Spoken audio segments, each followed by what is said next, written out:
Hi friends, welcome to our channel. Brahmamudi serial next ఎపిసోడ్లో ఏం జరగబోతోందో ఈ వీడియోలో చూసి తెలుసుకుందాం. ప్రత్యక్ష సాక్షిని కోర్టుకు తీసుకొచ్చిన అప్పు, కావ్య అసలేం జరిగింది అని తెలుసుకోవడానికి ఈ వీడియోని స్కిప్ చేయకుండా ఎండ్ వరకు చూసేయండి.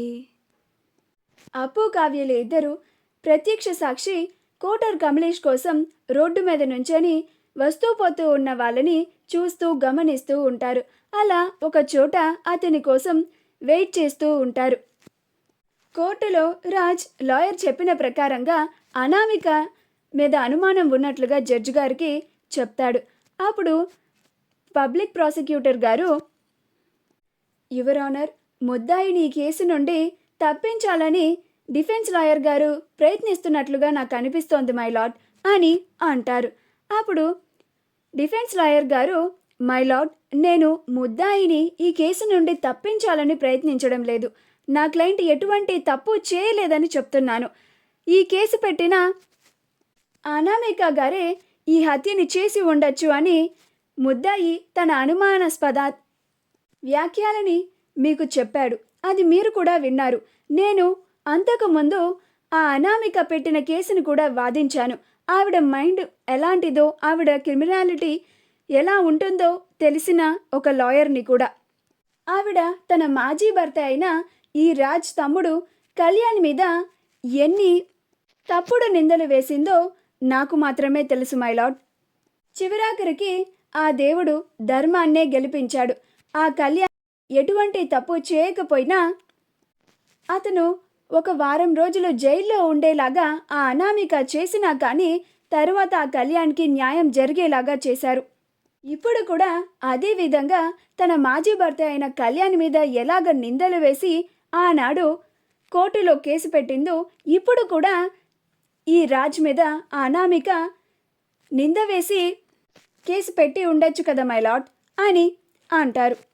అప్పుడు పబ్లిక్ ప్రాసిక్యూటర్ గారు, మై లార్డ్, డిఫెన్స్ గారు ఈ కేసుని డైవర్ట్ చేస్తున్నట్లుగా నాకు అనిపిస్తోంది అని అంటారు.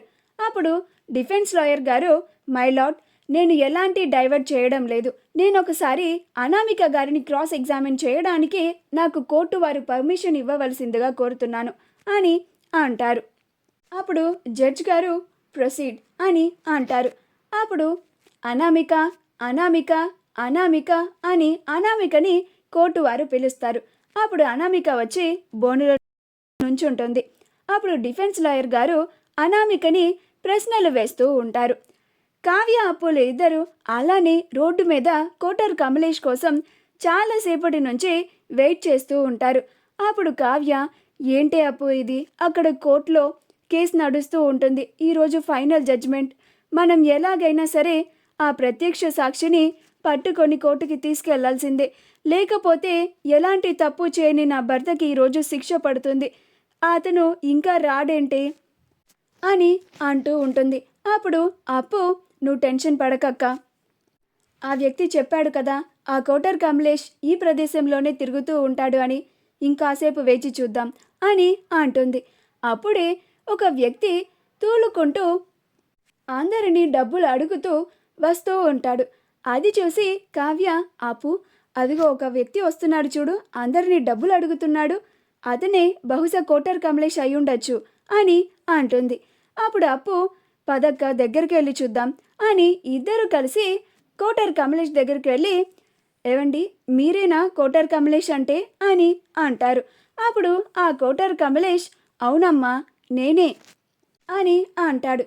అప్పుడు అప్పు, కావ్యలు ఇద్దరు చాలా సంతోషపడతారు. అప్పుడు అప్పు, కోటర్ కమలేష్ గారు, మీరు బాగా గుర్తు తెచ్చుకోండి.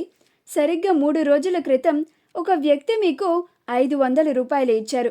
ఆ వ్యక్తి గుర్తున్నాడా మీకు అని అంటుంది. అప్పుడు కోటర్ కమలేష్, ఎందుకు గుర్తులేడమ్మా, అతని దేవుడు. నాకు జస్ట్ 55 రూపీస్ అవసరం ఉంది, ఇవ్వండి అంటే నాకు 500 రూపీస్ ఇచ్చాడు. అతన్ని ఎలా మర్చిపోతాను అని అంటాడు. అప్పుడు అప్పు, ఆ రోజు మీరు నుంచున్న చోట ఒక కారు ఉంది, గుర్తుందా అని అంటుంది. అప్పుడు అతను, ఉందమ్మా గుర్తుంది అని అంటాడు. అప్పుడు అప్పు, ఆ కారులో ఎవరైనా డెడ్ బాడీని పెట్టడం మీరు చూసారా అని అంటుంది. అప్పుడు ఆ కోటర్ కమలేష్, చూశానమ్మా, ఒక మేడం అను కొంతమంది రౌడీలు వచ్చి ఆ డెడ్ బాడీ నా కారులో పెట్టడం నేను చూశాను అని అంటాడు. అప్పుడు అప్పు, మీరు ఇదే విషయాన్ని ఇప్పుడు మాతో కోర్టుకు వచ్చి ఒక సాక్షిగా చెప్పాలి అని అంటుంది. అప్పుడు ఆ కోటర్ కమలేష్, నేను రానమ్మా, నాకు ఇప్పుడు మందు తాగడానికి 55 రూపీస్ కావాలి అని అంటాడు. అప్పుడు కావ్య, మీకు ఎంత డబ్బు కావాలంటే అంత ఇస్తాము, మీరు మాతో వచ్చి కోర్టులో సాక్ష్యం చెప్పండి చాలు అని అంటుంది. అప్పుడు ఆ కోటర్ కమలేష్, అయితే వస్తానమ్మా అని అప్పు కావ్యలతో కలిసి కోర్టుకి వస్తూ ఉంటాడు. డిఫెన్స్ లాయర్ గారు అనామికని క్రాస్ ఎగ్జామిన్ చేస్తూ ఉంటారు. ఇలా ప్రశ్నలు వేస్తూ ఉంటారు. అప్పుడు అనామిక సమాధానాలు చెప్తూ ఉంటుంది. అప్పుడు పబ్లిక్ ప్రాసిక్యూటర్ గారు, మై లార్డ్, డిఫెన్స్ గారు కేసుని తప్పుదోవ పట్టించి ముద్దాయిని విడిపించాలని ప్రయత్నిస్తూ నేరాన్ని అనామిక మీద వేయాలని చూస్తున్నారు మై లార్డ్ అని అంటారు. అప్పుడు జడ్జ్ గారు, డిఫెన్స్ గారు, మీరన్నట్లుగా కోర్టు పరిగణలోకి తీసుకోవాలి అంటే సాక్ష్యం ఉండాలి, మీ దగ్గర సాక్ష్యం ఏమన్నా ఉందా అని అంటారు. అప్పుడు డిఫెన్స్ లాయర్ గారు, సాక్షి కోసమే పోలీసు వారు నా క్లయింట్ భార్య కావ్య గారు వెళ్ళారు యువర్ ఆనర్ అని అంటారు. అప్పుడు పబ్లిక్ ప్రాసిక్యూటర్ గారు, మై లార్డ్, ఇప్పటికే డిఫెన్స్ గారు కోర్టు సమయాన్ని చాలా వృధా చేశారు, వారి దగ్గర ఎటువంటి సాక్ష్యం లేదు, కానీ సాక్ష్యాన్ని తీసుకొస్తామంటూ కోర్టు సమయాన్ని వృధా చేయాలని చూస్తున్నారు. మై లార్డ్, ఇప్పటి వరకు ఉన్న సాక్ష్యాలని చూస్తే అన్నీ రాజ్కి వ్యతిరేకంగానే ఉన్నాయి, అతనే సామంత్ని హత్య చేశాడు అనే చూపిస్తున్నాయి. అందుకని మై లార్డ్, సామంత్ని రాజే హత్య చేశాడు అని ఈ రాజ్కి కఠినమైన శిక్ష విధించవలసిందిగా కోర్టుని కోరుతున్నాను మై లార్డ్ అని అంటారు. అప్పుడే అప్పు కావ్యలు ఇద్దరు కలిసి కోటర్ కమలేష్ని కోర్టుకు తీసుకొచ్చి ఎక్స్క్యూజ్ మీ సర్ అని అంటారు. అప్పుడు అందరూ ఆశ్చర్యంగా అప్పు కావ్యాల వైపే చూస్తూ ఉంటారు. అనామిక ఆ కోటర్ కమలేష్ని చూసి ఆశ్చర్యపోతుంది. ఇదేంటి, ఇతనెవరు, ఇతన్ని తీసుకొచ్చారు వీళ్ళిద్దరూ, ఇప్పుడు ఈ కేసులో ఏ మలుపు తిరగబోతోంది అని కంగారు పడిపోతూ ఉంటుంది. అప్పుడు డిఫెన్స్ లాయర్ గారు, మై లార్డ్, సాక్షిని తీసుకురావడానికి నా క్లయింట్ భార్య పోలీసు వారు వెళ్ళారని చెప్పాను కదా మై లార్డ్, వారిద్దరూ సాక్షిని తీసుకొని వచ్చారు.